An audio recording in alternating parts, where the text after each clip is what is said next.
Welcome to the Slop Farm. Enjoy the video. You'll begin by getting audio ready and into the transcription app. First, confirm the language and that your file is a supported format like MP3 or M4A, then transfer voice memos to your computer or cloud storage.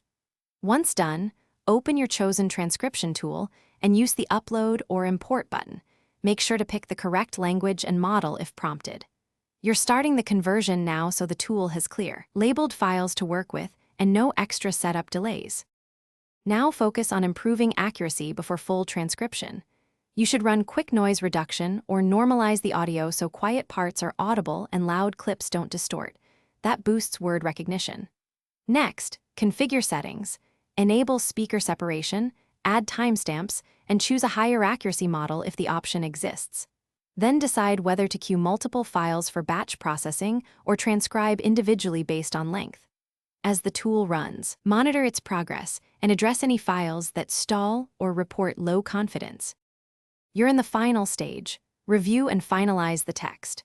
Read through and correct speaker labels, punctuation, and common homophone mistakes. Make sure timestamps align if needed. Once clean, export the transcript in the format you need, TXT, DocX, or SRT, and save a backup to cloud storage. If something goes wrong, reprocess the original audio with stronger noise reduction or manually correct the problem sections. That single troubleshooting tip usually fixes recurring errors and gives you a reliable final document. Thanks for watching. Consider subscribing if we helped you today.